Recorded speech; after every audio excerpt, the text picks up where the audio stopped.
Sir नमस्कार. Devang Ramesh blog या YouTube channel मध्ये मी आपले स्वागत करतोय. मित्रांनो, आज आमच्या घरी दोडक्याची मला वाटतं बरेच दिवसाने भाजी करायचा बेत आज आहे.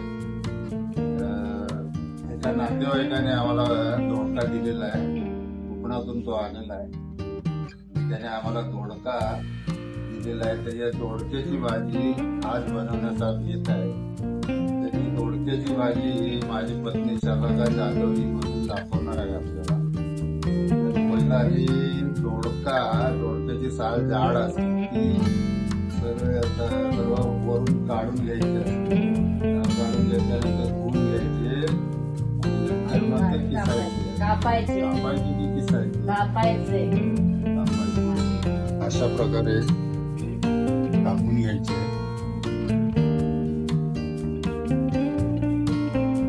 बारीक बारीक पुढे करून घ्यायचे. ही भाजी कोकणातील राजापूर पासून मालवण पर्यंत मालवणी पद्धतीनेच बनवत असतो. त्याच्यामुळे त्याच्यामध्ये मसालाही मालवणी पद्धतीचाच टाकला जातो. दोडक्याची भाजी बनवण्यासाठी काय काय साहित्य? दोडका घेतला 1/2 किलो तुकडे करून, थोडीशी लसूण, कांदा, आता फोडणीसाठी थोडं जिरं टाकणार. किती टाकलं? 2 चमचे तेल, जिरं थोडस अर्धा चमचा, 2-3 कढीपत्ते, 4-5 कढीपत्त्याची पानं, लसूण,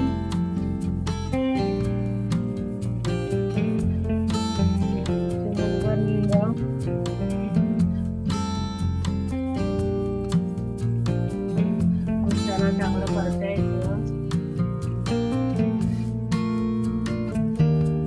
त्याच्यात थोडं कांदा टाकायचा. एक मोठा कांदा घेतलाय.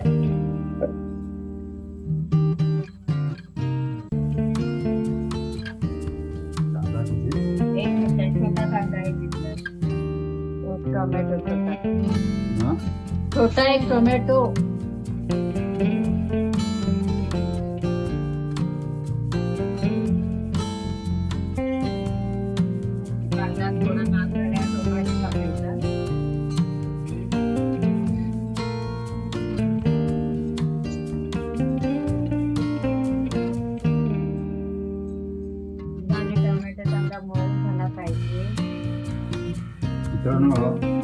दोडका ही फळभाजी जास्त प्रमाणात कोकणात होते आणि ही ऑगस्ट, सप्टेंबर, ऑक्टोबर पर्यंत ही भाजी आपल्याला खायला मिळते. दोडक्याची शेती लोक बऱ्याच ठिकाणी करतात. त्यामुळं आपल्याला वर्षभर बाजारात दोडके तर मिळतातच, परंतु खरं पाहायला गेलं तर हा जो सीझन आहे कोकणातला हा 3 महिन्याचा सीझन आहे. पावसाळ्यामध्ये हा दोडका, पडवळ, काकडी या सगळ्या फळभाज्या आपल्याला कोकणात या दिवसातूनच मिळतात.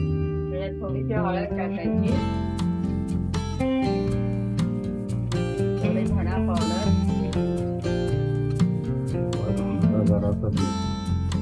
मालवणी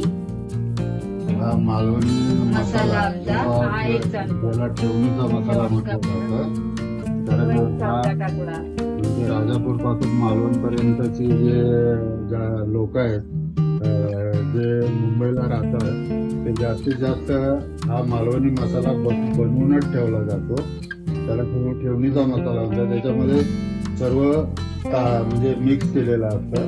म्हणजे तो तयार मसाला असतो. तो डायरेक्ट टाकायचा म्हणजे कुठचाही स्वयंपाक करायला वेळ लागत नाही. त्याच्यात थोडीशी आणखी कलर येण्यासाठी लाल तिखट टाकतो. हा, कलर येण्यासाठी काश्मीरी लाल पावडर टाकतो. भाजी त्याच्यामध्ये टाकून घ्यायची. आता पूर्ण मिक्स करून घ्यायचं.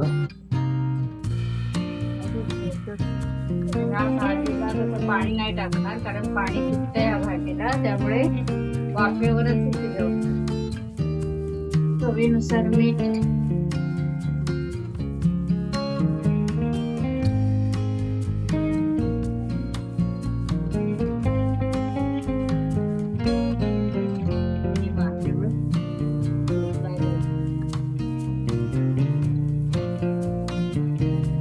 झाकण ठेवून भाजी शिजवून घ्यायची असते.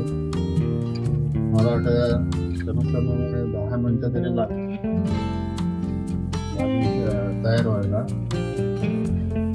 तयार झालेली भाजी दाखवते. अशा प्रकारे छान की दोडक्याची भाजी तयार झालेली. वासही खूप छान येतो, घमघमीत असा वाट येतो मालवणी मसाला असल्यामुळे. तिथे काय कोथिंबीर टाकते.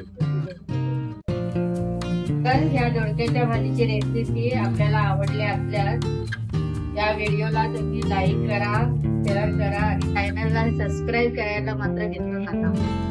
भेटूया अशाच काही नवीन रेसिपी मध्ये. पर्यंत नमस्कार. अशा प्रकारे नाश्त्यासाठी दोडक्याची भाजी आणि चपाती आता आम्ही केलेली आहे. तर आता या भाजीची आता टेस्ट घेऊन बघायची आहे कशी आहे. तर चला मित्रांनो, आता आम्ही नाश्ता करतोय.